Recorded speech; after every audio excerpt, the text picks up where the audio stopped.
नमस्कार मित्रांनो, हा माझा पहिला ब्लॉग आहे आणि आज आम्ही चाललो होतो ट्रेकिंगला विसापूर फोर्टला.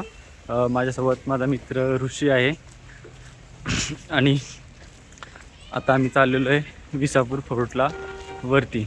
चला तर बघूया पुढे. तर आम्ही आमची ट्रेकिंगची सुरुवात केली होती मळवली स्टेशनपासून. इथून पायी जायचं होतं पुढे. तर रस्त्यात आम्हाला छत्रपती शिवाजी महाराजांचे दर्शन घेतले. नंतर आम्हाला बाजे धबधबा पण रस्त्यामध्ये दिसला. त्याच्यानंतर आम्ही पुढे चाललो होतो. हा जो समोरचा आहे लोहगड आणि आम्हाला जायचं होतं इथं विसापूरला.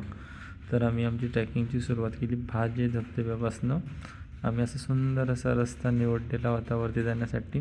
हा बघा माझा मित्र इथं पण मोबाईलच बघतोय.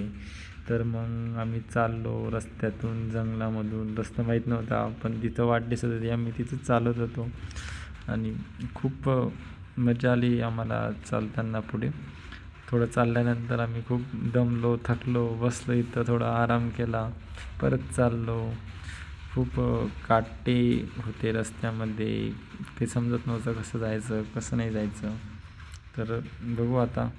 खूप चालल्यानंतर आम्ही एक चांगल्या रस्त्यावरती आलो आणि असं काही बघायला भेटायला मला वाटलं नव्हतं. इतकं भारी नजारा होता वरचा. तुम्ही बघू शकता तो समोर आहे तो विसापूर फोर्ट आहे आणि आम्ही जस्ट त्याच्या पायथ्याशी आहोत. चालून थकल्यानंतर आम्ही थोडं लिंबू पाणी घेतलं, आराम वगैरे केला आणि इथं आलो आम्ही पायथ्याशी, विसापूरच्या पायथ्याशी. तर बघितलं तर समोर दोन मुली इथं चप्पल काढून काय करत होते काही समजलं नाही. तर इथं बजरंगबली यांची दगडात खोली छान अशी मूर्ती होती. आम्ही हिचं दर्शन वगैरे घेतलं आणि मग आमच्या ट्रेकिंगला सुरुवात केली. वरती आल्यानंतर असं सुंदर असा नजारा आम्हाला बघायला मिळत होता. खूप छान असं दृश्य वगैरे होतं आणि इथून बघू शकता जुन्या काळातील तोफ वगैरे इथं दिसली गडावरती होती. पण त्याला जंग लागलेला होता. इथं कोणी काही लक्ष देत नाही वरती असं वाटतंय मला. एक लहान अशी तोफ होती बघा, इथे सुंदर दिसते. आणि इथून वरती आल्यानंतर महादेवांचे छोटंसं छानसं मंदिर होते, इथे आम्ही दर्शन घेतले. खूप छान वाटले. आणि बघा आपला भगवा ध्वज कसा फडकत आहे हवेमध्ये. वरती आल्यानंतर हे जुन्या काळातील पाण्याचे तळे साचे काय म्हणतात आपण तलाव म्हणू शकतात. आणि हे काय होते मला समजलंच नाही, गोल गोल रिंगणसारखं. तुम्हाला माहीत असेल तर प्लीज कमेंटमध्ये सांगा मला आणि मलाही कळू द्या काय होते. हे बघा जुन्या काळातील घरे होती दगडांची, त्यांची अवस्था खूप अशी बिकट झालेली.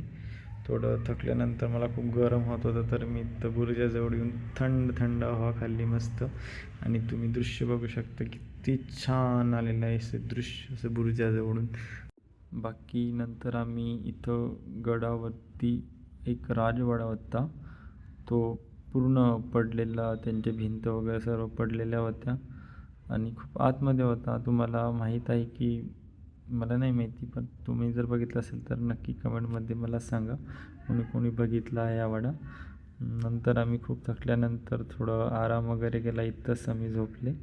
नंतर माझा मित्र आम्ही इथून निघायला सुरुवात केली. आता आम्ही एक मस्त सेल्फी वगैरे घेतली इथून. आणि केव्हाची पावसाची वाट बघता आम्ही लास्टमध्ये पाऊस आला आम्हाला.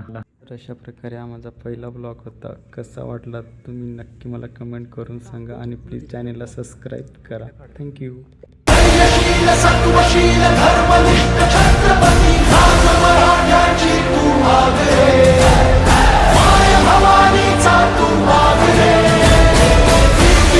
पुण्यवंत नीतिवंत